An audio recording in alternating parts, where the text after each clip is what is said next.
네, 같이 기도 드리도록 하겠습니다. 사랑이 많으신 하나님 아버지 감사합니다. 저희를 죄 가운데 구원해 주시고 주님의 사랑 안에서 살아갈 수 있도록 이 귀한 은혜를 베풀어 주심에 감사드립니다. 우리가 주님 안에 살며 주님의 가장 선하시게 보시는 이뤄진 영혼 전도하는 일에 우리의 모든 삶을 드릴 수 있도록 도와주시기를 바랍니다. 주님 오실 날이 가까운 이때에 더욱 깨어 있어 주님께서 우리에게 주신 소망을 바라보며 더욱 힘을 낼 수 있도록 인도하여 주시기를 바랍니다. 언제나 저희를 사랑하시는 예수님 이름으로 기도드렸습니다. 아멘. 네, 고린도전서 15장 말씀을 같이 찾아보도록 하겠습니다. 고린도전서 15장입니다. 12절부터 19절까지 고린도전서 15장 12절부터 19절까지 신약 282페이지입니다. 고린도전서 15장 12절부터 19절까지 같이 읽도록 하겠습니다. 그리스도께서 죽은 자 가운데서 다시 살아나셨다 전파되었거늘 너희 중에서 어떤 이들은 어찌하여 죽은 자 가운데서 부활이 없다 하느냐. 만일 죽은 자의 부활이 없으면 그리스도도 다시 살지 못하셨으리라. 그리스도께서 만일 다시 살지 못하셨으면 우리의 전파하는 것도 헛것이요 또 너희 믿음도 헛것이며 또 우리가 하나님의 거짓 증인으로 발견되리니 우리가 하나님이 그리스도를 다시 살리셨다고 증거하였음이라. 만일 죽은 자가 다시 사는 것이 없으면 하나님이 그리스도를 다시 살리시지 아니하셨으리라. 만일 죽은 자가 다시 사는 것이 없으면 그리스도도 다시 사신 것이 없었을 터이요. 그리스도께서 다시 사신 것이 없으면 너희의 믿음도 헛되고 너희가 여전히 죄 가운데 있을 것이요. 또한 그리스도 안에서 잠자는 자도 망하였으리니 만일 그리스도 안에서 우리의 바라는 것이 다만 이 생뿐이면 모든 사람 가운데 우리가 더욱 불쌍한 자리라. 네, 다시 인사드리겠습니다. 안녕하십니까? 네, 전주교회에서 교제하는 정재효 형제입니다. 어제 보성 잘 도착했습니다. 세상 사람들은 아마 보성하면 녹차 그리고 몇몇 분들은 감자까지 이렇게 생각을 하실 것 같습니다. 그런데 하나님과 우리 전국에 계신 우리 교회 형제 자매님들은 보성하면 보성 지역에 아직 구원받지 못한 많은 이뤄진 영혼들 그리고 그 영혼들을 전도하기 위해서 이렇게 기도하며 희생하며 애쓰는 보성교회 형제 자매님들을 더욱 먼저 이렇게 생각하고 기도하리라라고 생각을 합니다. 보성교회가 이제 보니까 2009년도에 이제 벌교 교회에서 자립해서 근 15년 이상 이렇게 복음을 전하고 있다라는 것을 알고 있습니다. 더군다나 이렇게 마지막 때에 우리에게 복음을 주시고 또 이 귀한 복음을 전파할 수 있도록 은혜를 주신 하나님께서 보성교회 형제 자매님들을 통해 더욱 많은 분들이 말씀을 듣고 우리와 같은 소망 가운데 살아갈 수 있기를 기도하겠습니다. 특히나 이제 2월 10일 다음 달에 이제 설 연휴 끝나고 그 다다음 주부터 광주교회 양상영 목사님 모시고 대전도 집회가 계획되어 있더라고요. 그래서 오늘 소식지에도 보니까 이제 한 24분 정도의 지금 기도 부탁이 나와 있는 것으로 확인을 했습니다. 아무래도 더 기도하고 있는 분들은 더 많으실 텐데 이분들 그리고 지금 기도하고 있는 많은 분들이 대전도 집회에 함께 참석해서 우리 말씀을 듣고 하나님을 알고 하나님께서 주신 그 구원을 깨달아 알 수 있기를 제가 또한 전주에서도 같은 마음으로 기도하도록 하겠습니다. 고린도전서 15장 19절 말씀을 제가 다시 읽도록 하겠습니다. 고린도전서 15장 19절입니다.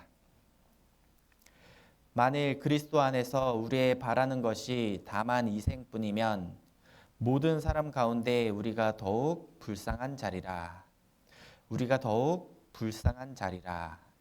우리의 바라는 것이 다만 이생뿐이면 우리의 인생이 만약 7, 80이 전부라면 우리의 연수가 70이요 강건하면 80이라도 그 연수의 자랑은 수고와 슬픔뿐이요 신속히가니 우리가 날아가나이다 라는 말씀처럼 우리 인생이 단지 7, 80이 전부라면 모든 사람 가운데 우리가 더욱 불쌍한 자리라 라고 말씀을 하고 계십니다.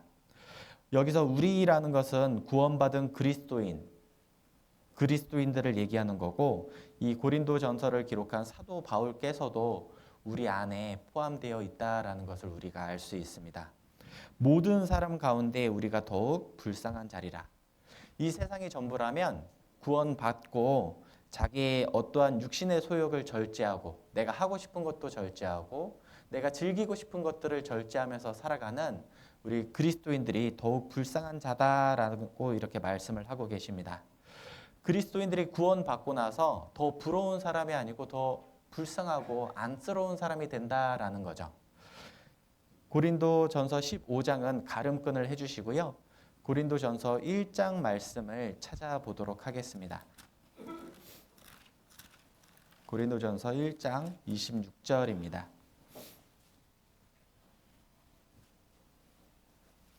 고린도전서 1장 26절. 고린도전서 1장 26절 말씀을 제가 읽도록 하겠습니다. 형제들아 너희를 부르심을 보라. 육체를 따라 지혜 있는 자가 많지 아니하며 능한 자가 많지 아니하며 문벌 좋은 자가 많지 아니하도다. 세상적인 기준으로 세상 사람들이 그리스도인들을 바라보면 지혜 있는 자가 많지 않다라고 말을 하는 겁니다. 그리고 능한 자가 많지 않고 문벌 좋은 자가 많지 않다. 그러니까 세상적인 기준으로 봤을 때 그렇게 인정받지 못하는 그렇게 뛰어날 것 없는 사람들이 자기의 부족함과 나약함을 스스로 극복하지 못하고 어떠한 노력해서 그것을 뛰어넘을 생각을 하지 못하고 알지 못하는 그런 신에게 의지하는 것처럼 보일 수도 있다라는 거죠. 그런데 모든 사람의 삶이 이생뿐이라면 그 사람들이 바라보는 그 기준이 맞겠지만 그것이 끝이 아니고 죽음 뒤에 정말 내세가 있다라면 모든 사람들의 상황은 180도 바뀌게 되는 거죠. 죽음이 끝이 아니고 죽음 이후에 그리스도인들이 그토록 바라보던 내세가 있다라면 하나님 계신 천국이 있고 하나님께 버림받은 사람들이 가는 영혼들이 가는 지옥이 있다라면 이 세상에서의 삶을 마치고 죽음 건너편에 갔을 때 그 모든 상황들이 180도 바뀌게 된다라는 겁니다. 15장을 다시 돌아가 보도록 하겠습니다. 19절입니다. 만일 그리스도 안에서 우리의 바라는 것이 다만 이생뿐이면 모든 사람 가운데 우리가 더욱 불쌍한 자리라. 더욱 불쌍한 자리라라는 것은 불쌍한 사람들이 많다라는 것을 전제로 하고 있는 거죠. 이 세상에는 정말 불쌍한 사람들이 많이 있습니다. 그런데 누가 정말 불쌍한 사람들일까? 세상 사람들의 기준으로는 먹지 못하는 사람, 그리고 편안히 쉴 집이 없는 사람, 아니면 직장이 변변치 못한 사람, 몸이 아픈 사람, 이러한 사람들이 불쌍한 사람들이다라고 여기게 될 겁니다. 물론 그 말이 완전히 틀린 것은 아니죠. 기본적인 의식주가 충족되지 못한 사람은 불쌍한 사람임은 틀림없다라고 우리가 볼 수 있습니다. 그런데 만약 이생이 전부라면 그러한 사람들보다 구원받아서 주님 안에서 교회 안에서 하나님의 말씀대로 살아가고 있는 그리스도인들이 그 사람들보다 더욱 불쌍한 자다라고 이렇게 하나님은 사도 바울은 얘기하고 있는 거죠. 근데 그것은 물론 세상 사람들의 기준에 의한 것이고 하나님의 기준으로 봤었을 때는 정말 불쌍한 사람들은 따로 있는 거죠. 죽음 후에 영원한 내세가 있고 그리고 죽음 건너편에 하나님의 심판이 있고 심판받아서 영원한 천국과 지옥으로 나뉘게 된다면 하나님의 기준으로 봤을 때 정말 불쌍한 사람들은 구원받은 사람이 아니고 구원받지 못해서 결국 하나님의 심판을 받고 지옥 갈 영혼들, 지금은 세상에서 행복하게 살아가고 있지만 결국 그 삶의 끝에 어떠한 운명이 기다리고 있는지 그것을 모르고 살아가는 사람들이 더욱 불쌍한 자다라고 말씀을 하고 계십니다. 언제라도 죽으면 지금 내가 건강하고 많은 것을 누리고 세상 사람들의 어떠한 칭찬을 받고 부러움을 받으면서 살아가고 있더라도 구원받지 못하고 하나님을 알지 못하고 자기의 운명을 알지 못하고 살아가는 사람들이 하나님 봤었을 때는 정말 불쌍한 사람들이다. 그리고 우리 구원받은 그리스도인들은 하나님의 시선으로 이 세상을 바라보면서 살아가고 있는 사람들이라는 거죠. 19절을 제가 다시 읽도록 하겠습니다. 만일 그리스도 안에서 우리의 바라는 것이 다만 이 생뿐이면 모든 사람 가운데 우리가 더욱 불쌍한 자리라. 사도 바울께서는 구원받은 그리스도인이 주님 안에서 주님께 살아가는 그 모든 것들이 다만 이 생뿐이라면 모든 사람, 많은 불쌍한 사람들 가운데 구원받은 그리스도인이 더욱 불쌍한 자다라고 얘기를 하고 있는 거죠. 근데 사도 바울께서는 그것으로 끝낸 게 아니라는 거예요. 20절입니다. 20절을 같이 읽도록 하겠습니다. 그러나 이제 그리스도께서 죽은 자 가운데서 다시 살아 잠자는 자들의 첫 열매가 되셨도다. 부활이 있다라고 말을 하는 거죠. 죽음이 끝이 아니다. 죽음 후에 또 다른 세계가 있다. 금세가 전부가 아니고 내세가 있다. 예수님께서 십자가에 죽으시고 다시 부활하심으로써 하나님 앞에 첫 열매가 되셨다라는 것을 말씀하시고 있죠. 죽은 자 가운데서 다시 살아 잠자는 자들의 첫 열매가 되셨도다. 금세 이 세상은 잠깐이고 죽음 후에 내세가 영원하기 때문에 금세는 어떻게 살아왔던지 간에 내세에 행복한 삶을 살 수 있도록 준비한 사람들, 그 사람이 정말 가장 행복한 사람이다라고 말씀을 하시는 겁니다. 반대로 금세에서는 내가 많은 것들을 누리면서 행복하게 살아가고 있지만 하나님 앞에 만날 준비를 하지 못한 사람, 그러한 사람들은 금세에서 어떠한 삶을 살았든지 간에 가장 불쌍한 사람들이다라고 우리에게 역설적으로 말씀을 해주시는 거죠. 그러니까 사람들이 바라보는 행복한 삶, 그리고 사람들이 바라보는 불행한 삶에 대한 기준이 하나님께서 바라보시는 기준과는 완전히 다르다라는 거예요.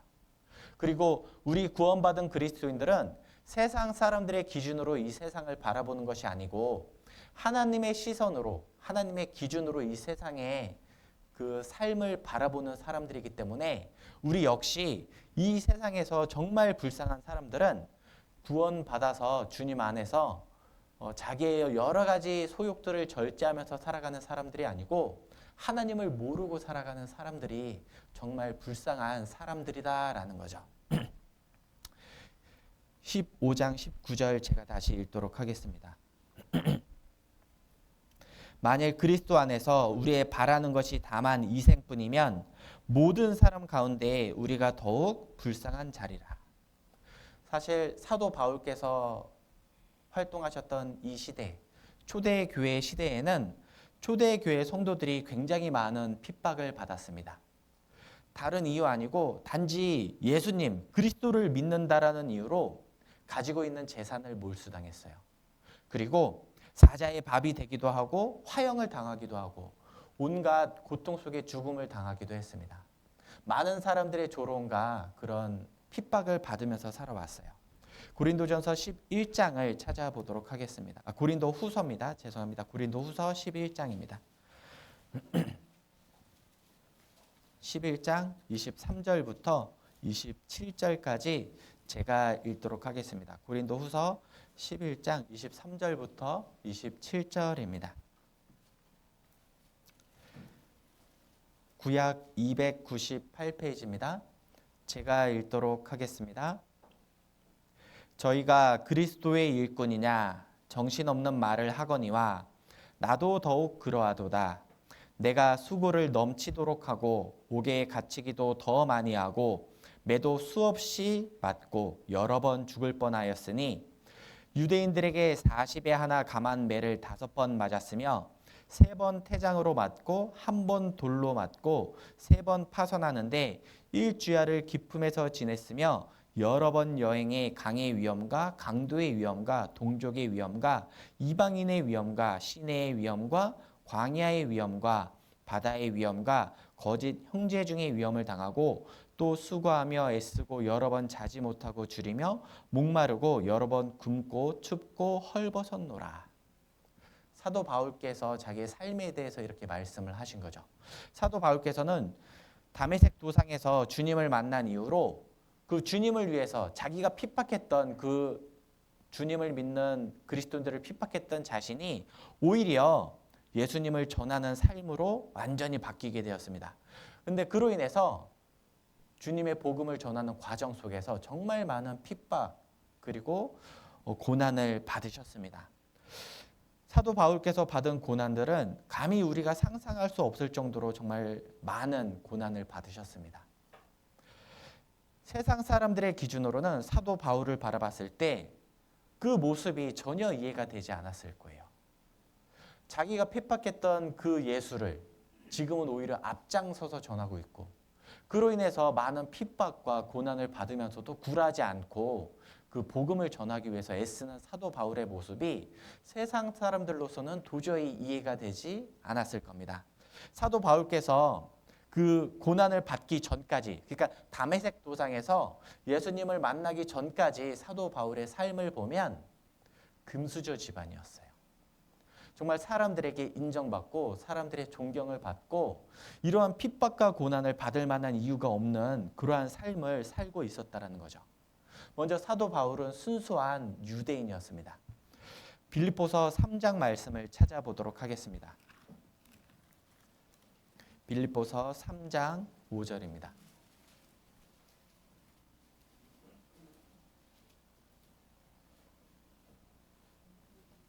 빌립보서 3장 5절입니다. 신약 321페이지입니다. 빌립보서 3장 5절. 같이 읽도록 하겠습니다. 내가 8일 만에 할례를 받고 이스라엘 족속이요 베냐민의 지파요 히브리인의 히브리인이요 율법으로는 바리새인이요. 여기 내가 8일 만에 할례를 받고 8일 만에 할례를 받았다라는 것은 유대인의 정통성을 얘기하는 거예요. 당시 모든 유대인들이 다 8일 만에 할례를 받지는 않았거든요.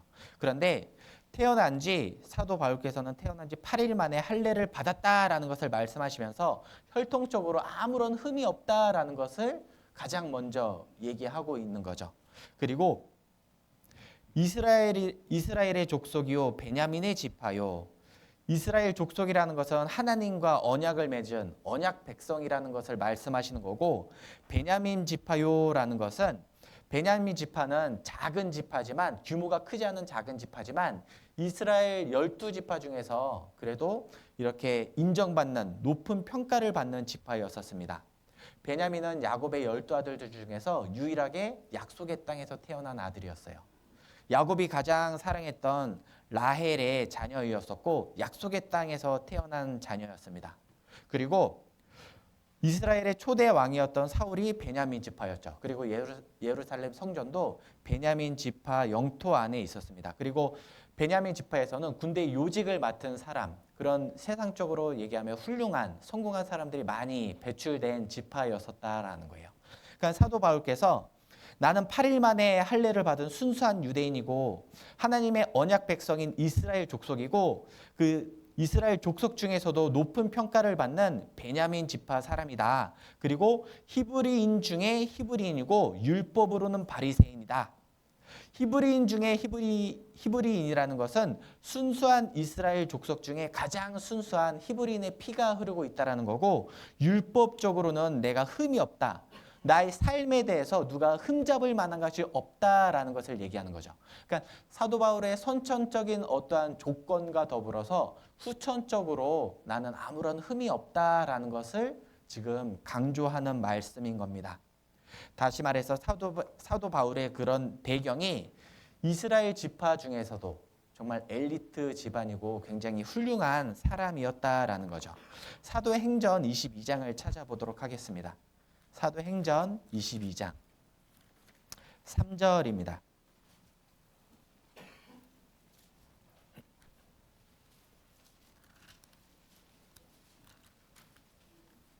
사도행전 22장 3절 신약 226페이지입니다.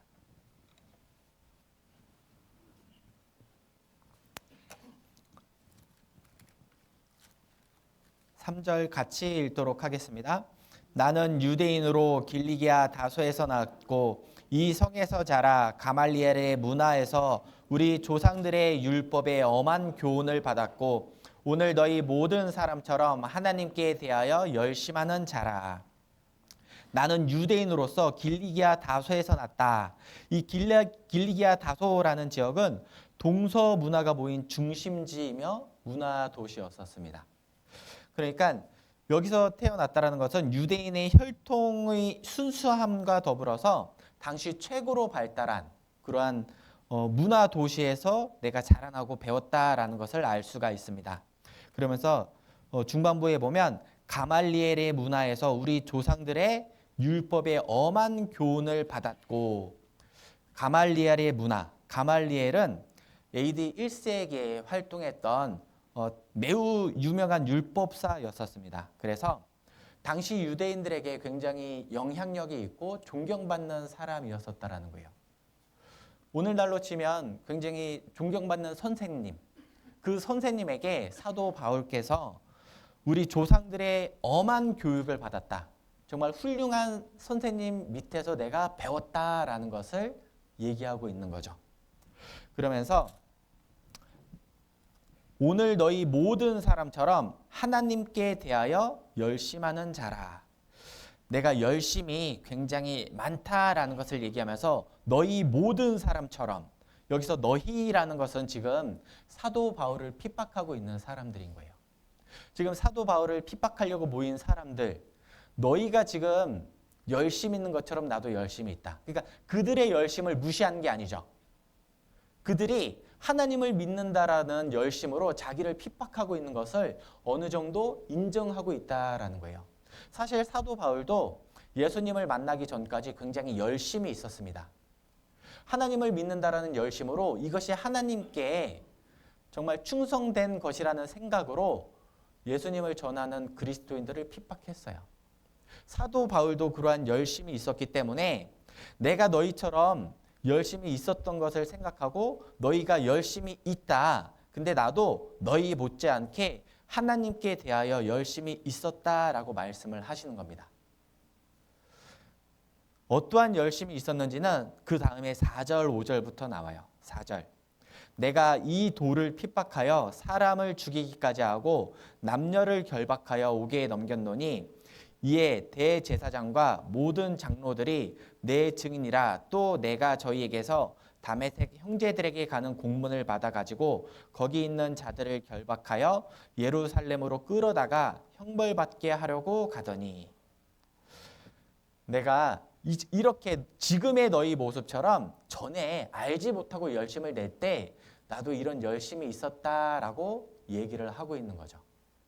사도 바울은 지금 내가 핍박받고 고난받고 있지만 내 배경을 보면 나는 정말 순수한 유대 혈통을 가지고 있었고 선천적으로나 후천적으로 나에게서 아무런 흠을 잡을 만한 것이 없는 나는 정말 인정받는 사람이었다라고 얘기를 하고 있는 거예요.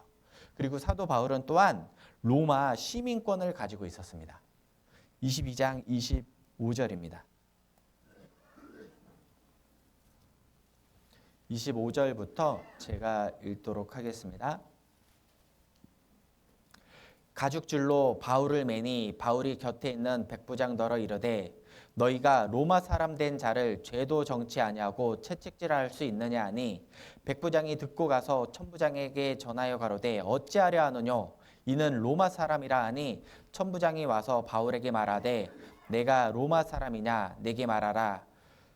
가로되 그러하다. 천부장이 대답하되 나는 돈을 많이 들여 이 시민권을 얻었노라. 바울이 가로되 나는 나면서부터로라 하니.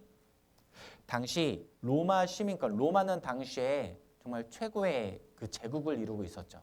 그래서 로마 시민권을 가지고 있다는 것은 엄청난 특혜를 누릴 수가 있었습니다. 근데 로마 시민권을 받기 위해서는 부모가 로마 시민이어서 그 부모 밑에서 자라났을 때, 곧 나면서부터 로마 시민권을 얻는 방법이 있었습니다. 혹은 전쟁에서 로마 제국을 위해서 굉장히 큰 공을 세웠을 때, 그때 로마 시민권을 얻을 수 있었어요. 또는 로마에 어떤 영향력 있는 사람과 친밀한 관계 속에서 많은 돈을 들여서 로마 시민권을 얻을 수가 있었습니다. 그러니까 지금 여기 천부장은 너가 로마 사람이냐? 나는 돈을 많이 들여서 이 시민권을 얻었다라고 말을 하고 있는 거죠. 나는 많은 돈을 들여서 로마 시민권을 얻었는데 너는 어떻게 로마 시민권을 얻었냐라고 했을 때 사도 바울께서는 나는 나면서부터로라. 아마 사도 바울의 부모님께서 로마 시민권, 뭐 어떠한 경로로든 로마 시민권을 얻었고 사도 바울은 그 부모 밑에서 태어났기 때문에 로마 시민권을 자연스럽게 이렇게 얻었을 것이다 라고 추측을 하고 있습니다. 그러니까 사도 바울은 이렇게 태어나면서부터 배경이 굉장히 훌륭한 사람이었어요. 유대 사회에서도 굉장히 훌륭한 사람이었고 로마 사회에서도 굉장히 인정받는 사람이었습니다. 단지 태어난 배경만 좋았던 게 아니에요. 굉장히 열심히 있었고 훌륭한 교육을 받았던 엘리트 중에 엘리트 교육을 받은 사람이었습니다. 근데 이랬던 사도 바울이 다메섹 도상에서 예수님을 만난 이후에 완전히 바뀐 거예요. 자기가 누릴 수 있었던 그 모든 특혜를 버리고 고난받고 핍박받는 삶을 자처하게 된 겁니다. 내가 너희 중에서 예수 그리스도와 그의 십자가에 못 박히신 것 외에는 내가 아무것도 알지 아니하기로 내가 작정하였습니다. 전에 무엇이든지 내게 유익하던 것을 내가 그리스도를 위하여 다 해로 여길 뿐더러 내가 우리 주 예수 그리스도의 십자가 외에는 결코 자랑할 것이 없나니 그 모든 것들을 버리고 오직 예수님만을 알고 예수님만을 전하기를 원한 거예요. 그리고 자랑할 것은 예수님만을 자랑하기를 원했습니다. 순수한 유대인이라는 것을 자랑하기를 원하지 않았어요. 로마 시민권을 갖고 있다는 것도 자랑하기를 원하지 않았습니다. 내가 엘리트 교육을 받고 내가 율법으로 열심히 있다는 것도 자랑하기를 원하지 않았어요. 그걸 다 배설물처럼 여기고 오직 나를 구원해 주신 예수님만을 전하기를 원했고 그것을 자랑으로 여겼습니다. 사도 바울의 삶이 어떻게 이렇게 180도 바뀔 수 있었을까? 금세가 이 세상이 전부가 아니라는 것을 확실하게 알았기 때문이에요. 내세가 있다라는 것을 알았기 때문입니다. 만약 금세가 전부라면 이 세상에서 떵떵거리고 잘 먹고 잘 사는 사람들이 가장 성공했고 가장 행복한 사람이라고 할 수가 있을 거예요. 내가 먹고 싶은 거 다 먹고 내가 누리고 싶은 거 다 누리고 내가 하고 싶은 거 다 할 수 있는 사람, 이 세상이 전부라면 그러한 삶을 살아가고 있는 사람들이 가장 성공했고 가장 행복한 사람이라고 할 수가 있을 겁니다. 그런 의미에서 북한의 김정은 같은 경우에는 정말 성공한 인생이죠. 태어나면서부터 금수저로 태어났어요. 자기가 하고 싶은 건 다 할 수 있어요. 갖고 싶은 거 다 가질 수 있습니다. 절대 권력을 누리고 있어요. 그리고 시진핑이나 모택동 같은 사람도 그렇게 많은 사람을 죽였지만 살아있는 동안에는 많은 권세를 누리면서 죽을 때까지 그런 것들을 누리면서 살았습니다. 이 세상이 전부라면 그러한 인생이 정말 행복하고 성공한 삶이라고 할 수가 있겠죠. 그런데 죽음이 끝이 아니라면 그러한 삶이 절대 성공했다라고 말할 수 없는 거예요. 그런데 오늘날에도 많은 사람들이 이 세상이 전부다라고 생각을 하니까 죽음 후는 생각하지 않아요. 단지 이 세상에서 어떻게 하면 내가 조금 더 누릴 수 있지? 어떻게 하면 조금 더 내가 더 맛있는 것을 먹으면서 더 멋있는 곳을 여행 다니면서 내가 누리고 싶은 것들을 누리면서 살 수 있을까? 그것이 삶의 가장 큰 목적이면서 성공 여부를 판단하는 기준이 되어가고 있다는 거죠. 고린도전서 15장 32절입니다.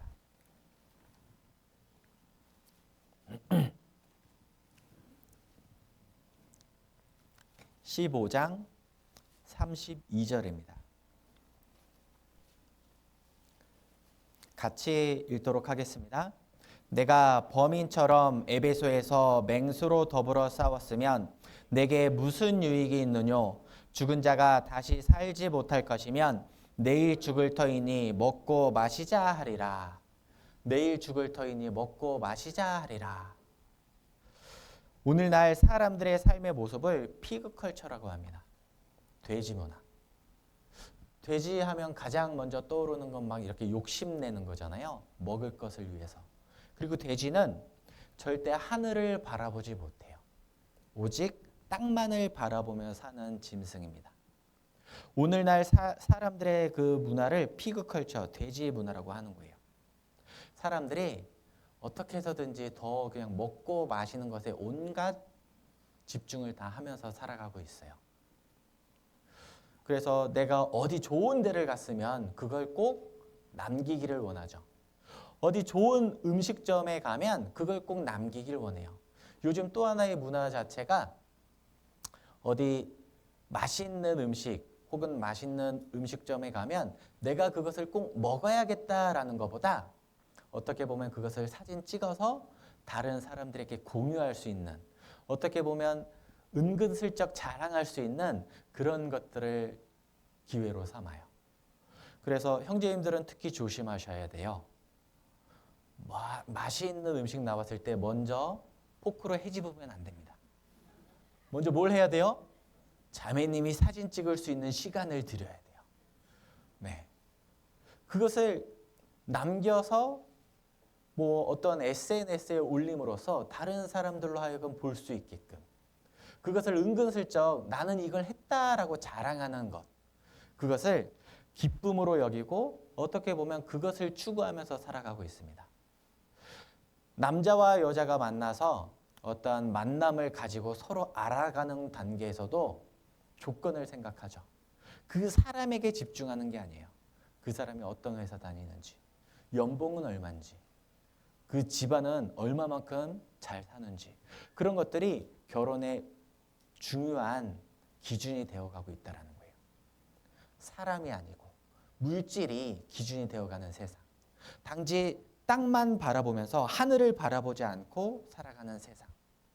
그것이 오늘날 살아가고 있는 사람들의 삶의 모습이에요.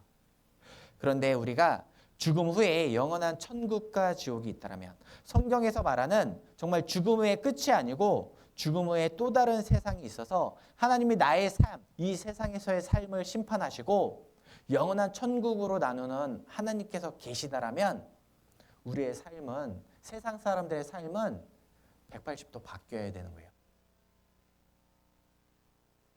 잘 먹고 잘 사는 것이 아니고 죽음 후에 영원한 세상에서 잘 먹고 잘 살 수 있는 준비를 해야 된다는 거죠. 근데 죄송한데 저만 지금 조금 이상하게 느끼는, 혹시 잘 들리시나요? 괜찮으십니까? 죄송합니다. 네, 지금까지 내가 옳게 여겼던 그 삶의 모습이 하나님 보셨을 때도 옳게 여기시는지를 사실 모든 사람들은 지켜봐야 된다는 거죠. 왜냐하면 이 세상은 우리의 연수는 70이고 강건하면 80이라도 이 세상은 70 내지 80이에요. 그럼 어떤 분들은 또 그렇게 생각하셔요. 요즘 100세까지도 살아요. 이렇게 말씀하십니다. 그런데 사실 내 의지로 내가 어딘가를 가고 내 의지로 무언가를 먹고 내가 이렇게 자유롭게 활동하는 나이는 사실 7, 80이 맞을 거예요. 사실 90세, 100세 됐었을 때에는 다른 사람의 도움 없이는 혼자서는 이렇게 살아가기 어려운 그런 시대죠. 어쨌든 100세가 됐든 몇 세가 되었던 이 세상은 영원이라는 시간에 비하면 아주 잠깐입니다. 눈 깜빡일 시간밖에 안 될 거예요. 근데 죽음 이후의 내세는 영원하죠. 영원한 세상입니다. 그러니까 이 세상에서 내가 행복하게 살았다고 하더라도 죽음 이후에 불행한 세계가 있다면 그건 절대 성공했다라고 볼 수가 없을 거예요. 반대로 이 세상에서 내가 잠시 고난받고 힘들게 살아가고 있지만 죽음 이후에 하나님 만날 준비가 되어 있고 영원한 천국에 갈 준비가 되어 있다라면 그 인생이야말로 정말 성공하고 행복한 삶이라고 할 수가 있겠죠. 나의 이가죽 이것이 썩은 후에 내가 육체 밖에서 하나님을 보리라. 나의 이가죽 이것이 썩은 후에 내가 육체 밖에서 하나님을 보리라. 하나님께서는 분명하게 사람에게 몸뿐만이 아니고 그 속에 영혼, 영적인 존재로 사람을 창조하셨습니다. 진짜 나라고 할 수 있는 영혼은 영원히 죽지 않는다라고 성경에 분명하게 말씀을 하셨어요. 그래서 하나님은 영이시고 하나님께서 지으신 천사와 마귀도 영적인 존재죠.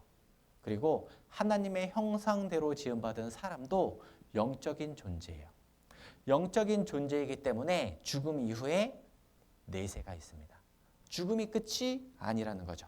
그래서 마태복음 10장에도 보면 몸은 죽여도 영혼은 능히 죽이지 못하는 자들을 두려워하지 말고 오직 몸과 영혼을 능히 지옥에 멸하시는 자를 두려워하라. 하나님은 분명하게 말씀하셨어요. 몸이 전부가 아니다. 몸과 영혼, 더 중요한 영혼이 있다. 영혼은 죽지 않는다. 영혼이 가는 세계가 있다. 천국이 있고 지옥이 있다. 이 세상을 하나님께서 허락하신 이유는 영원한 세계를 준비하라라고 주셨다. 우리는 그것을 생각해야 되는 거예요. 우리는 그것을 깨달았습니다. 그리고 먼저 깨달은 사람에게 아직 이 중요한 사실을 알지 못하는 사람들에게 전하라고 하셨어요. 돼지처럼 단지 땅만을 바라보면서 이 세상이 전부라고 여기며 살아가는 사람들에게 하늘을 바라볼 수 있도록 하나님의 말씀을 전하라고 말씀을 하셨어요. 예수님께서도 공생의 기간에 영혼, 내세에 대해서 말씀을 해주셨죠. 마가복음 10장입니다. 마가복음 10장 29절 30절입니다.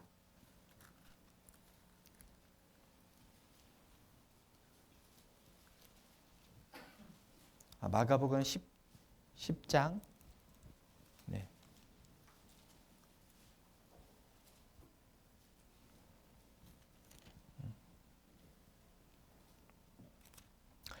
어, 10장 25절입니다. 죄송합니다. 10장 25절입니다. 어떤 율법사가 일어나 예수를 시험하여 가로되 선생님 내가 무엇을 하여야 영생을 얻으리까? 예수께서 이르시되 죄송합니다. 죄송합니다. 제가 엉뚱한 데 찾고 있었습니다. 마가복음 10장 29절. 네, 죄송합니다. 네, 29절입니다. 네, 제가 읽도록 하겠습니다. 마가복음 10장 29절입니다. 마가복음 10장 29절. 예수께서 가라사대 내가 진실로 너희에게 이르노니 나와 및 복음을 위하여 집이나 형제나 자매나 어미나 아비나 자식이나 전토를 벌인 자는 금세에 있어 집과 형제와 자매와 모친과 자식과 전토를 100배나 받되 핍박을 겸하여 받고 같이 읽겠습니다. 내세에 영생을 받지 못할 자가 없느니라. 내세에 영생을 받지 못할 자가 없느니라. 내세가 있고 영생이 있다라는 것을 분명하게 말씀하셨죠. 그래서 어떤 율법사가 어떻게 하여야 영생을 얻으리까라고 말씀을 하셨을 때도 영생에 대한 말씀을 해주셨어요. 영원한 세계가 있다라는 것을 말씀해 주셨죠. 예수님은 공생의 기간 동안에 계속 천국에 대해서 말씀을 하시고 지옥에 대한 말씀도 끊임없이 해주셨어요. 죽음이 끝이 아니고 내세가 있다라는 것을 말씀해 주셨죠. 그래서 예수님 이후에 제자들도 끊임없이 말한 건 내세가 있다. 그리고 사도 바울도 내세가 있다라는 것을 말한 거죠. 육체의 연습은 약간의 유익이 있으나 경건은 범사에 유익하니 금생과 내생의 약속이 있느니라. 금생과 내생의 약속이 있느니라. 이 세상과 죽음 후의 세상에 대해서 약속이 있다라고 사도 바울은 말씀을 하신 거예요. 그리스도인에게는 금생과 내생에 대한 약속이 있기 때문에 단지 이 세상만을 바라보며 살아가는 사람들이 아닌 거예요. 그리스도인은 이 세상에서 하늘 영광을 추구하며 살아가는 사람들이죠. 이 세상에서 어떻게 하면 하늘 영광과 상급과 면류관을 더 많이 준비할 수 있을까? 그것을 바라보면서 살아가는 사람들이라고 할 수가 있습니다. 그래서 내세를 바라보기 때문에 이 세상에 살아가는 동안 잠시 고난과 핍박을 받더라도 그것을 기꺼이 자처해서 받을 수 있는 준비가 되어 있는 사람들인 거예요. 금생을 위해서 이 땅에서 내가 잠시 고난을 받더라도 하나님께 그것이 상급이 된다라면 기꺼이 그 고난 받는 길을 걸어가는 사람들. 기꺼이 주님의 영광을 위해서 이 세상에서의 삶을 드릴 수 있는 사람들. 그것이 바로 그리스도인의 삶이라고 할 수가 있겠죠. 그리고 그러한 삶을 살아가는 사람들이 하나님 보셨을 때는 가장 성공한 인생이다. 가장 행복한 사람이다라는 평가를 내려주시고 그러한 삶을 살아가고 있는 그리스도인들 역시 나는 행복하다라는 것을 느끼면서 살아가고 있는 거예요. 우리가 구원받고 신앙생활을 할 때 세상 사람들이 봤을 때는 우리의 삶을 이해하지 못하죠. 세상 사람들이 봤을 때 우리는 도저히 이해가 되지 않는 거예요. 월, 화, 수, 목, 금 일하고 토요일, 일요일 집에서 쉬는 게 아니죠. 교회 와요. 교회 와서 말씀 듣고 교제하고 교회의 일을 위해서 봉사합니다. 내 시간을 드리고 내 물질을 들여서 희생하고 헌신하는 거예요. 세상 사람들이 봤을 때는 5일 동안 일했으면 이틀간은 쉬어야 다시금 5일 동안 열심히 일하지. 넌 어떻게 그렇게 피곤하게 사냐? 라고 얘기를 하는 거예요. 근데 예전에 어떤 형제님의 간증을 들었어요. 야, 너는 월, 화, 수, 목, 금, 토, 그때는 이제 주 5일 근무가 아니었고 토요일까지 근무했었을 때 월, 화, 수, 목, 금, 토 일하고 하루 쉬지 않고 교회 가는데 피곤하지 않아? 좀 쉬어야 되지 않아? 근데 그 형제님이 그렇게 묻는 직장 동료에게 얘기했대요. 저는 쉬기 위해서 교회 가요. 전 월, 화, 수, 목, 금, 토 일하고 정말 마음의 쉼을 얻고 더 기쁨을 얻기 위해서 교회 가요. 그래서 교회에서 얻은 그 힘과 위로와 기쁨으로 다시금 월, 화, 수, 목, 금, 토 일합니다. 사실 학예 수양회 세상 사람들이 봤었을 때 이해가 될까요? 너 휴가 때 어디가? 난 필리핀 어디 여행 갈 계획 세웠어. 넌 휴가 때 어디가? 나는 강원도 어디 여행 가기로 계획 세웠어. 넌 휴가 때 어디가? 나 공주가. 공주 어디 놀러가? 아니 교회가. 제정신이야? 이해가 안 되죠. 근데 우리는 그 안에 참여했을 때 기쁨이 있어요. 세상 사람들이 알지 못하는 기쁨이 있습니다. 그리고 내가 힘들게 일해서 번 돈을 가지고 헌금을 한다? 교회에 헌금을 한다라는 것 자체가 세상 사람들은 이해가 안 돼요. 아니, 내가 수고해서 이런 걸 왜 헌금을 해? 근데 우리는 알죠. 내가 더 드리지 못해서 아쉬울 뿐이야. 내가 더 열심히 일해서 소득이 더 많아지고 내가 더 주님을 위해서 일할 수만 있다라면 더 드릴 수만 있다라면 난 그게 행복해. 다를 수밖에 없어요. 세상 사람들은 하늘을 바라보거든요. 세상 사람들은 땅을 바라보거든요. 근데 구원받은 그리스도인들은 하늘을 바라보죠. 바라보는 곳이 다르니까 서로 다른 곳을 바라보고 서로 이해가 안 되는 거죠. 분명하게 영혼이 있고 죽음 이후에 영원한 세상이 있다라면 우리의 삶은 가장 행복한 거예요. 우리의 돌아보는 것은 보이는 것이 아니요 보이지 않는 것이니 보이는 것은 잠깐이요 보이지 않는 것은 영원함이니라. 우리가 바라보는 세상은 당장 눈에 보이지 않습니다. 그런데 그 세상은 영원해요. 이 짧은 인생 가운데 영원한 세상을 준비하는 게 우리 구원받은 그리스도인이죠.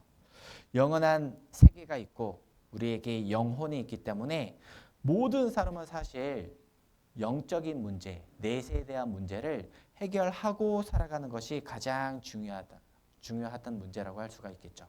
보이지 않는 것은 영원함이니라. 보이지 않지만 영원한 세계가 있습니다.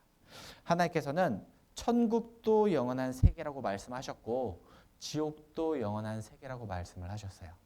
둘 다 영원한 세상입니다. 모든 사람은 결국 영원한 천국이든 영원한 지옥이든 가는 거예요. 우리가 담대하여 원하는 바는 차라리 몸을 떠나 주와 함께 거하는 그것이라. 우리에게 있어서 죽음이라는 것은 이제 몸과 영혼이 분리되어서 그토록 나를 사랑하시는, 내가 그토록 바라보던 주님을 만나는 날이 되는 거죠. 우리는 그 날을 소망하면서 살아가고 있습니다. 구원받은 사람은 죽음이라는 것이 이 몸을 떠나서, 이 세상을 떠나서 영원히 아픔 없고 눈물 없고 고통 없는 세상으로 들어가는 순간이 되는 거예요. 누가복음 23장입니다. 누가복음 23장입니다. 내가 오늘 나와 함께 낙원에 있으리라 하시니라. 예수님께서 돌아가시기 직전에 한 강도가 당신의 나라 임하실 때 나를 생각하소서 했을 때 내가 진실로 내게 이르노니 내가 오늘 나와 함께 낙원에 있으리라 약속해 주셨습니다. 이 강도는 그날 낙원에 갔어요. 지금까지 낙원에서 행복한 날들을 보내고 있습니다. 앞으로도 영원히 행복한 날들을 보낼 거예요. 우리에게 성경을 통해 동일한 약속을 주셨죠. 내가 오늘 나와 함께 낙원에 있으리라.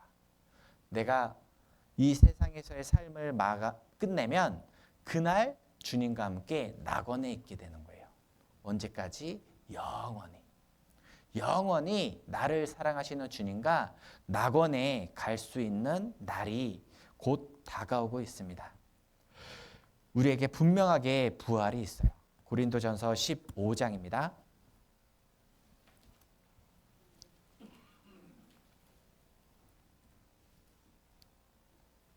15장 12절입니다. 그리스도께서 죽은 자 가운데서 다시 살아나셨다 전파되었거늘 너희 중에서 어떤 이들은 어찌하여 죽은 자 가운데서 부활이 없다 하느냐. 세상 사람들은 부활이 없다. 이 세상이 끝이다. 죽으면 그게 전부지. 이 세상 그냥 잘 먹고 잘 살면 되지. 부활이 어딨어. 죽음 후에 뭐가 있어. 라고 생각하고 살아가요. 그런데 우리는 그 사람들에게 너희는 어찌하여 죽은 자 가운데서 부활이 없다고 하냐. 부활은 분명하게 있다라고 증거를 하는 거죠. 3절입니다. 15장 3절 제가 읽겠습니다. 내가 받은 것을 먼저 너희에게 전하였노니 이는 성경대로 그리스도께서 우리 죄를 위하여 죽으시고 장사 지낸 바 되었다가 성경대로 사흘 만에 다시 살아나사 게바에게 보이시고 후에 12 제자에게와 그 후에 500여 형제에게 일시에 보이셨나니 그 중에 지금까지 태반이나 살아있고 어떤 이는 잠들었으며 그 후에 야고보에게 보이셨으며 그 후에 모든 사도에게와 맨 나중에 만삭되지 못하여 난 자 같은 내게도 보이셨느니라. 예수님께서 죽으시고 부활하신 그 모습을 본 사람이 한두 사람이 아니에요. 많은 사람들이 봤습니다. 그리고 500여 형제에게 일시에 보이셨다라고도 말씀을 하셨어요. 실제로 보여주셨죠.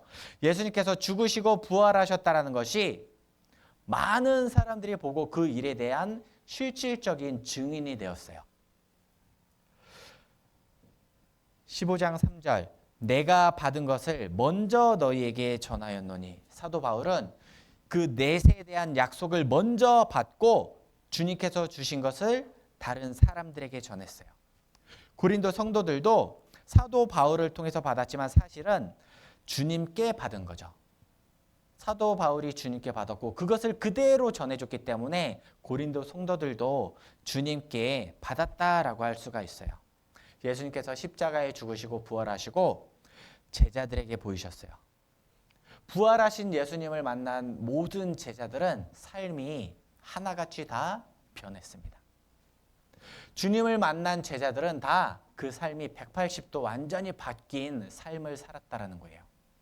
자기 자신을 위해서 사는 것이 아니고 주님을 위해서 사는 삶으로 바뀌었습니다. 그들의 삶의 모습이 주님이 부활하셨다, 죽음이 끝이 아니다라는 것에 대한 확실한 증거 중에 하나가 되는 거예요. 담대하게 복음을 전했고 그로 인해서 죽임을 당한다고 하더라도 그것을 기꺼이 받았어요. 기독교의 복음이 오늘날까지 우리에게 전해질 수 있었던 것에는 수많은 사람들의 피가 흘려졌기 때문이죠. 그 믿음의 선진들이 피 흘려 죽기까지 그 복음을 다른 사람들에게 전해줬기 때문에 그 믿지 않는 사람들도 그들의 삶의 모습을 보고 그들의 죽음을 보고 무언가 있다. 그들이 죽기까지 이것을 고집했다라면 이것은 분명 무언가 있다라는 것을 생각했을 거예요. 그리고 말씀을 듣고 그 안에서 영생에 대한 소망을 깨달았습니다. 그게 오늘날 우리에게까지 전해진 거예요. 만약에 예수님께서 십자가에 죽으시고 제자들에게 다시 나타나셨는데 제자들이 십자가에 못 박혀 죽으신 그 예수님의 그 처참한 모습으로 제자들에게 나타났다면 제자들은 어땠을까요? 그 예수님을 자신의 구세주로 받아들이기보다는 내가 무언가 어떻게 이제 앞으로 돌봐드려야 될 정말 불쌍하신 분으로 받아들였을 거예요.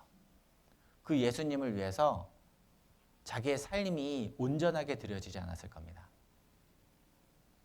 그런데 부활하신 예수님의 모습 속에서 정말 구세주고 우리와 같은 사람의 모습으로 오셨지만 창조주 하나님이시고 그 창조주 하나님께서 나를 위해 죽으시고 부활하셨다라는 그 사실이 확실하게 믿어졌기 때문에 제자들은 그 복음을 전하는 삶을 살았던 겁니다.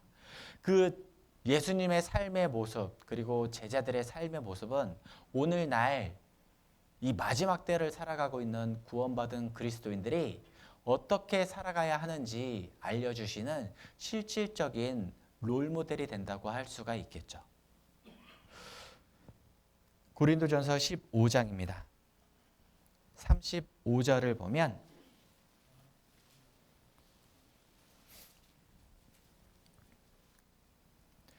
누가 묻기를 죽은 자들이 어떻게 다시 살며 어떠한 몸으로 오느냐 하리니 어리석은 자여 너의 뿌리는 씨가 죽지 않으면 살아나지 못하겠고 또 너의 뿌리는 것은 장래 형체를 뿌리는 것이 아니요 다만 밀이나 다른 것의 알갱이뿐이로되 하나님이 그 뜻대로 저에게 형체를 주시되 각 종자에게 그 형체를 주시느니라.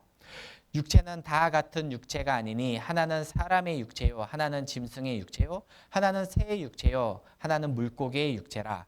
하늘에 속한 형체도 있고 땅에 속한 형체도 있으나 하늘에 속한 자의 영광이 따로 있고 땅에 속한 자의 영광이 따로 있으니 해의 영광도 다르며 달의 영광도 다르며 별의 영광도 다른데 별과 별의 영광이 다르도다. 죽은 자의 부활도 이와 같으니 썩을 것으로 심고 썩지 아니할 것으로 다시 살며 욕된 것으로 심고 영광스러운 것으로 다시 살며 약한 것으로 심고 강한 것으로 다시 살며 44절 같이 읽겠습니다. 육의 몸으로 심고 신령한 몸으로 다시 사나니 육의 몸이 있은즉 또 신령한 몸이 있느니라. 우리가 이 육체를 가지고 살아가지만 죽음 후에 부활해서 주님 앞에 갈 때는 이러한 육체를 가지고 주님께 가는 게 아니에요. 신령한 몸, 우리가 감히 상상할 수 없는 신령한 몸으로 주님 앞에 부활하게 된다라고 말씀을 하셨습니다. 근데 너무 막연하게 우리가 상상하고 이해하기 어려우니까 나비를 샘플로 주신 거예요.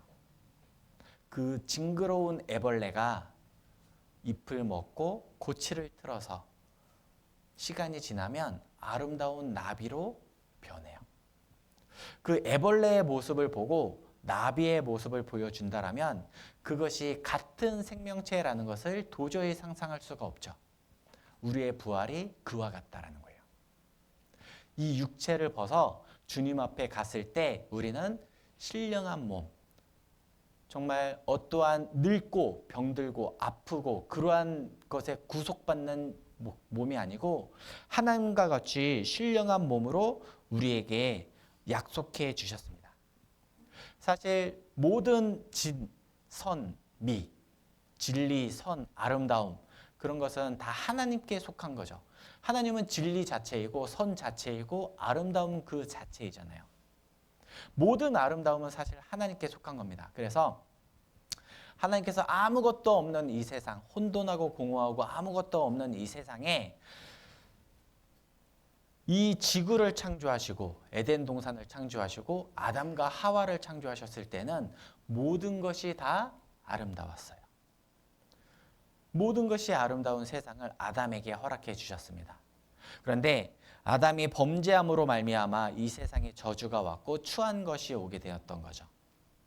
장차 하나님께서 이 땅에 재림하심으로써 아담의 범죄로 이 저주받은 이 땅을 다시금 회복시키실 때는 그 에덴 동산 때처럼 모든 것이 아름답고 추한 것이 없는 그러한 세상으로 만들어 주실 거예요. 마찬가지로 우리의 삶을 주님께서는 아름다운 삶으로, 아름다운 몸으로 바꿔주신다라는 거죠. 그것을 우리에게 약속해 주셨습니다. 육의 몸으로 심고 신령한 몸으로 다시 사나니 육의 몸이 있은즉 또 신령한 몸이 있다. 신령한 몸이 있느니라. 그리고 부활의 순서도 하나님께서는 우리에게 알려주셨죠. 고린도전서 15장 21절입니다.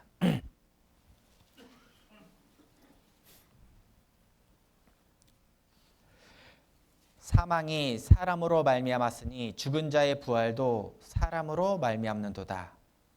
아담 안에서 모든 사람이 죽은 것 같이 그리스도 안에서 모든 사람이 삶을 얻으리라. 그러나 각각 자기 차례대로 되리니 먼저는 첫 열매인 그리스도요, 다음에는 그리스도 강림하실 때에 그에게 붙은 자요. 예수님께서 먼저 부활하셨고 후에 예수님께서 재림하실 때 구원받은 그리스도인들이 부활하게 될 거예요. 그리고 7년 환란 후에는 이스라엘 14만 4천 명이 부활하게 되고 천년 왕국 끝에는 구원받지 못한 모든 사람들이 부활하게 될 겁니다. 구원받은 사람은 생명의 부활을 하게 되고 구원받지 못한 사람은 사망의 부활로 이렇게 부활하게 된다라고 하나님께서는 말씀을 하셨어요. 그래서 우리에게 영혼, 하나님의 형상을 닮은 영혼이 있고 그 영혼이 있기 때문에 죽음이 끝이 아니고 분명하게 부활이 있고 죽음 후에 내세가 있다라고 말씀을 하셨어요. 그래서 이 세상에서 가장 불쌍한 사람은 남녀노소, 그 다음에 빈부귀천을 불언하고 구원받지 못한 사람이 가장 불쌍한 사람이라는 거죠. 돈 없고 아픈 사람이 불쌍한 사람이 아닙니다. 금세는 잠깐 7, 80 인생이기 때문에 금세 아프고 돈 없는 사람이 불쌍한 사람이 아니고 그 후에 있을 영원한 세상에서 하나님 만날 준비를 하지 못한 사람이 사실 가장 불쌍하고 불행한 사람이다라는 거죠. 누가복음 16장입니다. 누가복음 16장 19절입니다. 누가복음 16장 19절.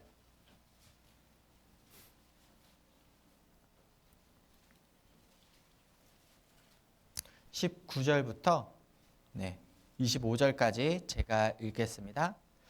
한 부자가 있어 자색 옷과 고운 베옷을 입고 날마다 호화로이 연락하는데 나사로라 이름한 한 거지가 헌대를 나르며 그 부자의 대문에 누워 부자의 상에서 떨어지는 것으로 배불리려 하매 심지어 개들이 와서 그 헌대를 핥더라. 이에 그 거지가 죽어 천사들에게 받들려 아브라함의 품에 들어가고 부자도 죽어 장사되매 저가 음부에서 고통 중에 눈을 들어 멀리 아브라함과 그의 품에 있는 나사로를 보고 불러 가로되 아버지 아브라함이여 나를 궁휼히 여기사 나사로를 보내어 그 손가락 끝에 물을 찍어 내 혀를 서늘하게 하소서. 내가 이 불꽃 가운데서 고민하나이다. 25절 같이 읽겠습니다. 아브라함이 가로되 예 너는 살았을 때에 내 좋은 것을 받았고 나사로는 고난을 받았으니 이것을 기억하라. 이제 저는 여기서 위로를 받고 너는 고민을 받느니라. 부자와 나사로의 이야기가 기록되어 있습니다. 나사로는 금세 이 세상 그 살아있는 동안에는 아무것도 가진 게 없었어요. 먹는 것도 없었고 집도 변번치 않았고 거지였었습니다. 그래서 개들이 그 헌대를 할 만큼 아프고 정말 비참한 삶을 살고 있었어요.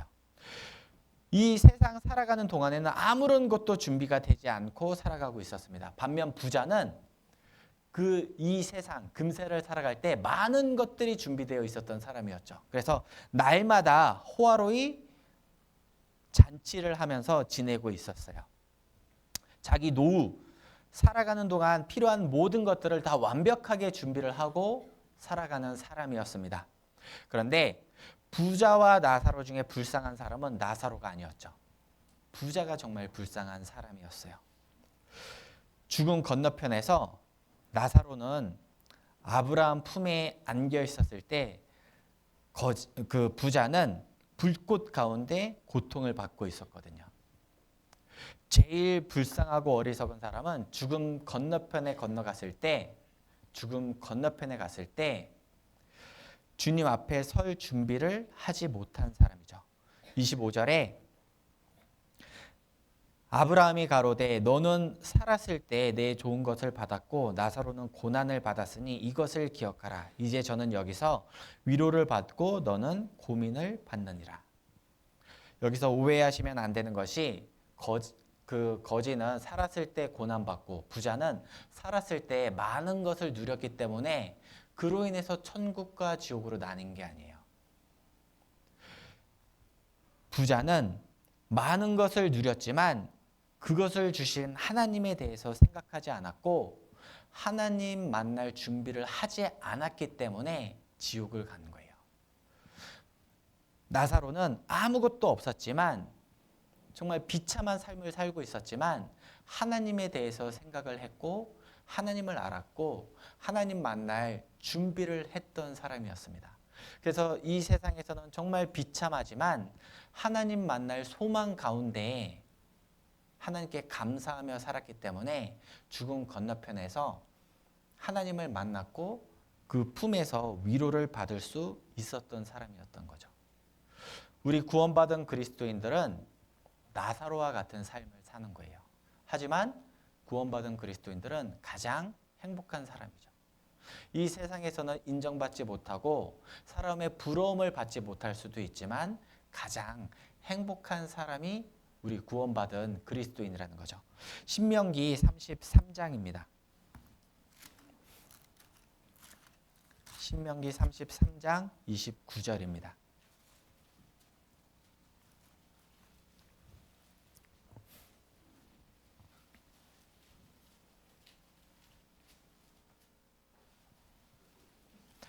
구약 318페이지입니다. 신명기 33장 29절.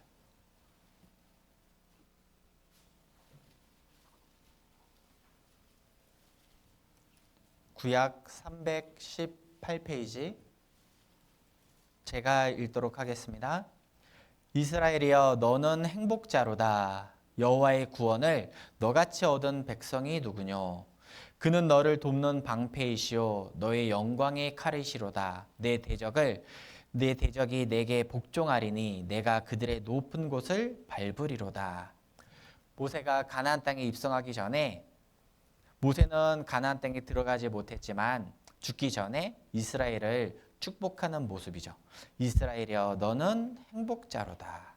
그리고 이스라엘이 행복한 이유, 행복자로다라고 한 이유가 그 다음에 나옵니다. 여호와의 구원을 너같이 얻은 백성이 누구뇨?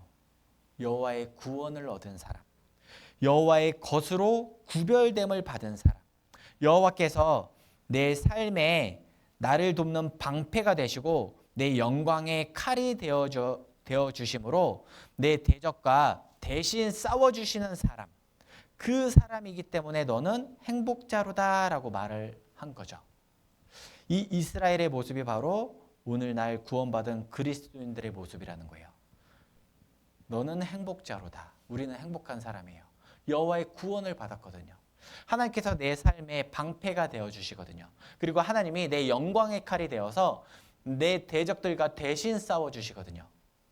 그러한 삶을 살고 있기 때문에 우리 구원받은 그리스도인들은 하나님 앞에 정말 행복한 사람이다라는 거죠. 그래서 모든 산자 중에 참회한 자가 소망이 있음은 산 개가 죽은 사자보다 나음이로다. 우리는 이 세상에서는 개처럼 이렇게 그렇게 인정받지 못할 수 있지만 살아있어요. 하나님 앞에 살아있는 영혼입니다. 아담은 하나님 앞에 범죄함으로 하나님과의 교통이 끊어지고 하나님과 단절되었지만 우리는 예수님의 피로 다시금 하나님 앞에 교통이 시작되었고 하나님과 연결된 사람이라는 거예요. 하나님과 살아계신 하나님과 연결이 되었기 때문에 우리는 행복한 사람이죠. 하나님은 축복 자체이시죠. 근데 그 하나님과 연결되었다는 것은 내가 축복과 연결되어 있다는 거예요. 하나님은 기쁨 그 자체이십니다. 내가 그 하나님과 연결되었다는 것은 내가 그 기쁨 그리고 축복 모든 영광과 하나님과 연결된 사람이라는 거예요. 그것이 우리로 하여금 너는 행복자로다라고 말씀을 하시는 겁니다. 로마서 8장입니다. 로마서 8장 로마서 8장 24절입니다. 로마서 8장 24절. 신약 250페이지입니다.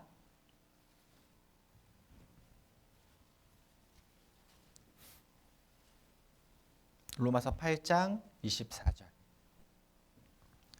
제가 읽겠습니다.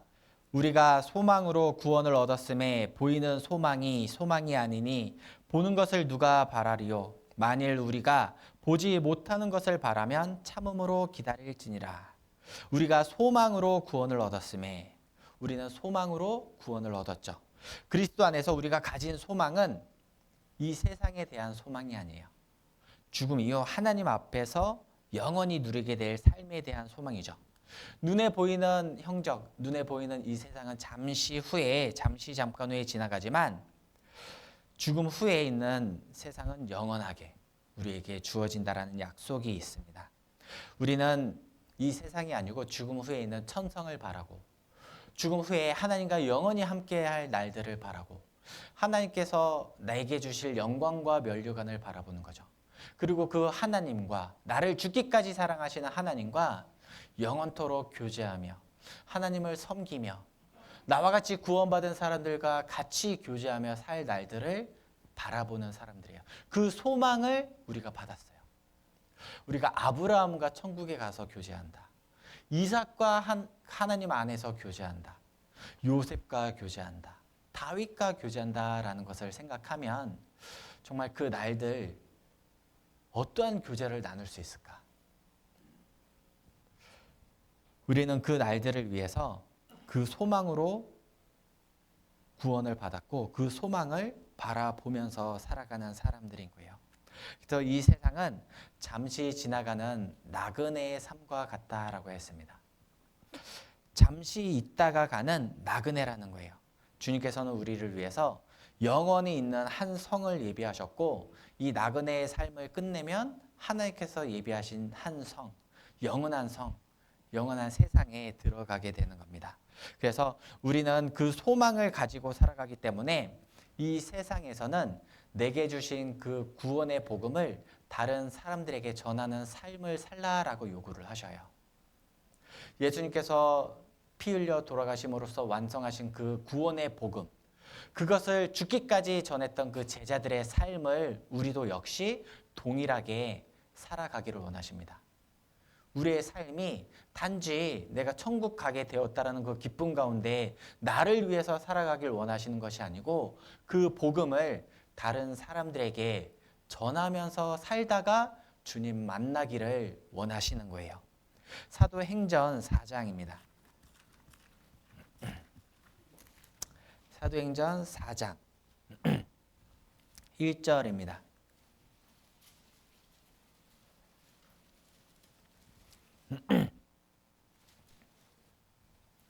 사도행전 4장 1절부터 제가 읽겠습니다.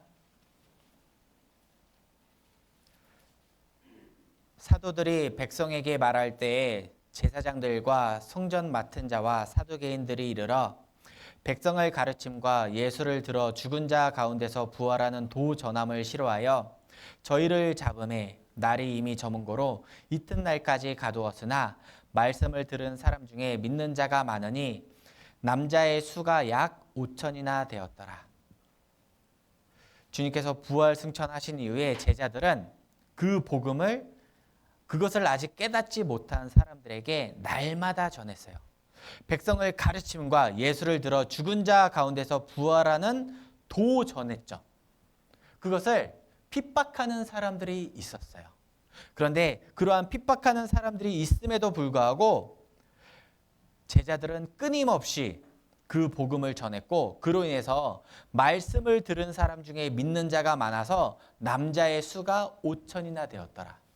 그 제자들이 전하는 말씀을 듣고 믿는 사람, 그 구원받은 사람이 남자만 5천이나 되었더라. 여자와 어린아이, 나이 많은 사람들까지 포함하면 훨씬 더 많은 사람들이 주님께로 돌아오는 역사가 있었죠. 그런데 그 일에 2절 후반부에 보면 도 전함을 싫어하여, 그것을 전하는 것을 싫어하는 사람들이 있었던 거예요. 그것은 사도 바울과 그 제자들의 때에도 있었고 오늘날에도 분명히 있다라는 거죠. 우리가 받은 구원, 그 하나님의 말씀을 전할 때 그것을 전하는 것을 싫어하는 사람들이 있어요. 그런데 제자들은 그것을 두려워하지 않았죠. 19절입니다.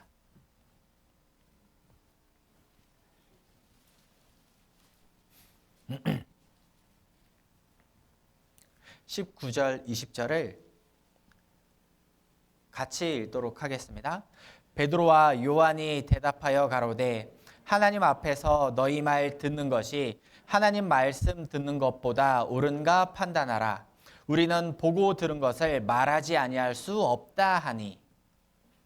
하나님 앞에서 너희 말 듣는 것이 하나님 말씀 듣는 것보다 옳은가 판단해라. 우리는 보고 들은 것을 말하지 아니할 수 없다.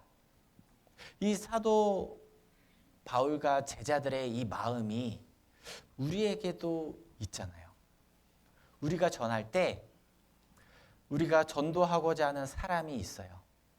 분명 우리 눈엔 그 사람이 보입니다. 그런데 이 제자들의 말씀 속에서 우리만 있는 게 아니라는 거예요. 하나님이 계셔요. 우리가 누군가를 전도할 때 그 하나님이 우리와 함께 하십니다. 그 하나님 앞에서 우리는 하나님의 복음을 전하는 거예요. 그러니까 그들이 우리를 핍박하는 말이 있고 우리를 대적하는 말이 있더라도 하나님 앞에서 너희 말 듣는 것이 하나님 말씀 듣는 것보다 옳은가 판단해라. 우리는 하나님의 말씀을 듣는다. 그게 더 중요하다. 그리고 하나님의 말씀은 끊임없이 나를 대적하고 핍박하는 너희들에게 하나님의 말씀을 전하라고 하신다. 그래서 우리는 보고 들은 것을 말하지 아니할 수 없다. 내가 구원받고 주님 앞에 갈 때까지 살아가는 목적이 이 도를 전하는 건데, 하나님의 말씀을 전하는 것이 내 삶의 목적인데 내가 어떻게 이것을 전하지 않을 수가 있겠느냐. 우리의 마음이라는 거예요. 그리고 마지막 때 우리 구원받은 사람에게 하나님께서 요구하시는 마음이죠. 우리가 보고 들은 것을 말하지 아니할 수 없다라는 마음이 정말 내 가슴 깊숙한 곳에 있다라면 우리는 만나는 사람마다 이것을 전하기 위해서 애쓸 거예요. 당장은 그 핍박하는 모습, 내가 말을 꺼냈을 때 그 반응이 어떠한 것을 알기 때문에 두려운 마음이 있어요. 두려운 마음이 없는 게 아니죠. 사도 바울과 제자들이 많은 사람들 앞에서, 그 도 전함을 싫어하는 사람들 앞에서 하나님의 말씀을 전하려고 할 때 그들의 핍박을 예상했을 거예요. 두려운 마음도 있었을 수도 있었을 겁니다. 근데 그거보다 훨씬 더 큰 하나님의 음성이 있기 때문에 말하지 않아야 할 수 없었던 거예요. 우리가 그렇죠. 우리가 가진 복음이 말하지 않아야 할 수 없어요. 왜냐하면 이 복음을 우리가 직접 보고 들었거든요. 요한 1서입니다. 요한 1서 1장. 신약 388페이지입니다. 요한 1서 1장 1절에서 2절입니다.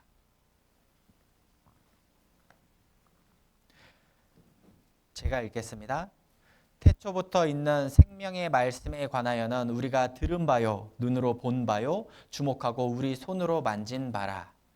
이 생명이 나타내신 바 된지라 이 영원한 생명을 우리가 보았고 증거하여 너희에게 전하노니 이는 아버지와 함께 계시다가 우리에게 나타나신 바 된 자니라.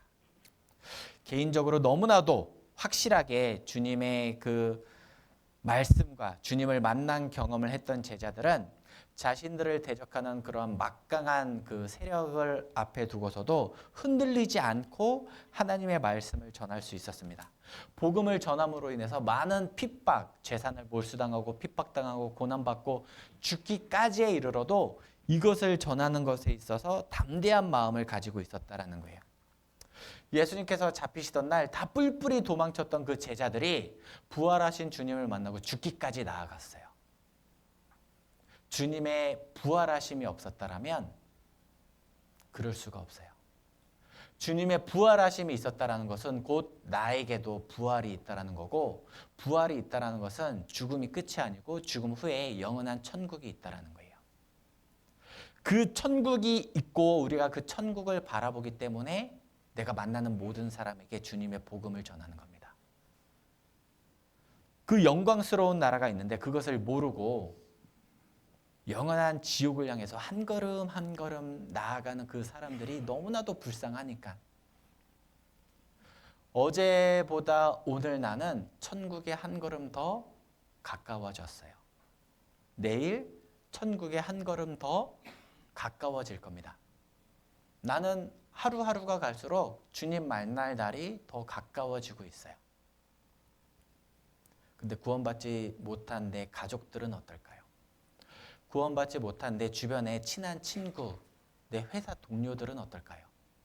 어제보다 오늘 지옥을 향해 한 걸음 더 나아갔어요. 오늘보다 내일 지옥을 향해 한 걸음 더 나아갈 겁니다.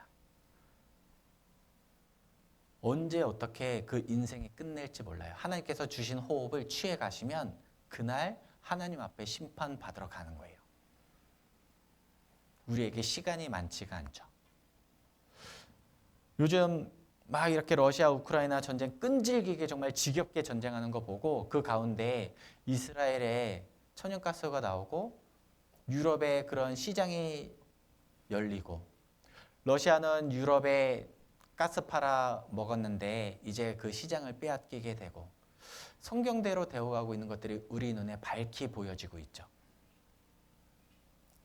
이 성경에서 말씀하신 하나님의 역사가 끝날 때도 가까워졌고 그 개개인의 삶도 사실 우리는 알지 못한다는 거예요. 너는 내일 일을 자랑하지 말라. 하루 동안에 무슨 일이 날는지 내가 알 수 없음이니라. 너의 인생이 무엇이뇨? 너희는 잠깐 보이다가 없어지는 안개니라. 그것이 우리 인생이라는 거예요. 다음 달 2월 10일부터 성경 강연회가 계획되어 있습니다. 우리는 해야 될 일이 너무나도 명백해요. 하나님께서 우리에게 하라라고 하신 일들이 너무나도 명백하다라는 거죠. 이 도를 전해라. 그리고 또 말씀하셨어요. 이 도를 전할 때 핍박이 있다. 핍박이 없을 거라고 말씀하지 않으셨습니다. 분명하게 핍박이 있다라고 말씀하셨어요. 그리고 그 핍박이 있음에도 전해라. 내가 너와 함께 하겠다. 내가 너에게 방패가 되어주고 너에게 영광의 칼이 되어서 너와 함께 하겠다라는 약속을 주셨습니다. 우리는 전해야 돼요. 내가 기도만 한다고 그 영혼이 말씀 앞으로 나오지 않습니다. 기도는 해야 되지만 내가 기도만 한다고 그 영혼이 갑자기 나에게 나 말씀 듣고 싶어졌어 이렇게 얘기하지 않는다라는 거예요. 기도하고 내 입으로 하나님의 말씀을 권해야 돼요. 강권하여 하나님 집에 채워야 됩니다. 사실 2월 10일, 오늘은 2월 19일, 한 달 채 되지 않는 한 3주 정도의 시간이 남았다라고 생각하시면 잘못된 거예요. 설 연휴가 있어요. 연휴가 빠지죠? 사실 우리는 정확하게는 한 2주 정도의 시간밖에 없어요. 24명의 기도 부탁이 있습니다. 기도 부탁에만 내놓고 내가 간절한 마음으로 기도하지 않는다라면 그 영은 절대 나오지 않아요. 간절한 마음으로 기도하는 가운데 내가 강권해서 전하지 않으면 그 영은 나오지 않습니다. 형제 자매님들에게 기도 부탁을 내놔서 같이 기도하는 건 필요하지만 결국 그 입술을 내놓는 것은 나라는 거예요. 가족 전도를 교회가 대신 해줄 수 있는 건 아니죠. 도와줄 수는 있어요. 같이 신방 가서 그 마음을 열 수는 있어요. 근데 결국 말씀 듣자라고 강권해서 데려오는 건 내가 해야 될 일이에요. 누가 해주는 게 아니죠. 내가 해야 될 일이에요. 우리 각자에게 그러한 영혼들을 맡겨주셨어요. 내가 전하지 않으면 그 영원히 이루어지는 거예요. 남아있는 기간 동안 우리가 하나님의 말씀을 가지고 힘을 얻고 하나님께서 나와 함께 하신다는 그 용기를 가지고 우리가 전도를 해야 될 겁니다. 올 한 해 하나님께서 우리에게 또 은혜로 허락해 주셨어요. 근데 올 한 해가 온전하게 주실지 주님 언제 오실지는 우리는 알 수가 없죠. 우리는 단지 하루하루의 날들을 충성되게 내가 해야 될 일을 한다라는 마음으로 살아갔으면 좋겠습니다. 그래서 분명 우리에게는 부활이 있어요. 그러므로 내 사랑하는 형제들아 견고하며 흔들리지 말며 항상 주의 일에 더욱 힘쓰는 자들이 되라. 견고하며 흔들리지 말며 견고하고 흔들리지 않기 위해서는 내가 교회 안에 있어야 돼요. 교회 안에서 말씀을 듣고 교제를 나누고 형제 자매님들에게 위로를 받고 같이 있는 가운데 나는 견고해질 수 있죠. 그리고 흔들리지 않아요. 그러는 가운데 담대하게 주님의 복음을 전하는 거예요. 우리 보성교회 형제 자매님들이 주님 앞에 올 한 해 주님께서 허락하신 기간이 언제까지일지 모르지만 주님 앞에 정말 많은 영혼들을 전도할 수 있었으면 좋겠습니다. 보성 지역에 한 4만여 명의 인구가 살고 있다라고 알고 있어요. 보성 식구들이 한 100여 명 될 것으로 저는 예상이 됩니다. 4만여 명.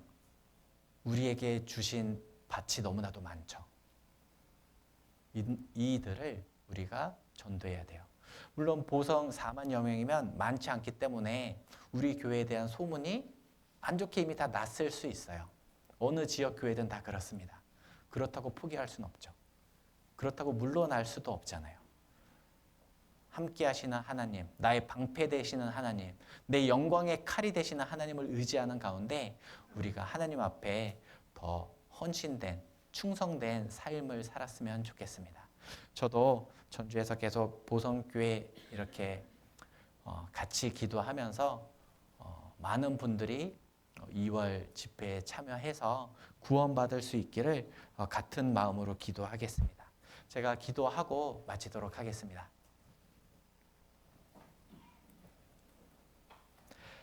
하나님 감사합니다. 오늘 하루 하나님께서 우리에게 시간을 허락해 주심으로 우리가 함께 모여 하나님의 말씀을 들을 수 있었습니다. 우리에게 신령한 몸으로 영광스러운 세계로 부활이 있음을 압니다. 우리가 그 날을 바라보며 그 날을 소망하며 오늘 하루하루를 보다 힘있게 살아갈 수 있도록 은혜 베풀어 주시기를 바랍니다. 보성 지역에 이뤄진 많은 영혼들 그리고 내 주변에 이뤄진 소중한 가족들, 친구들, 지인들을 간절한 마음으로 기도하는 가운데 담대하게 그 입술을 여는 가운데 하나님께서 역사하여 주심을 보여주시기를 기도합니다. 2월 계획되어 있는 대전도 집회 위에서도 기도합니다. 우리에게 하나님의 역사를 보고 경험하고 더 힘을 낼 수 있는 귀한 시간 되도록 도와주시기를 바랍니다. 언제나 저희를 사랑하시는 예수님 이름으로 기도드렸습니다. 아멘. 네, 참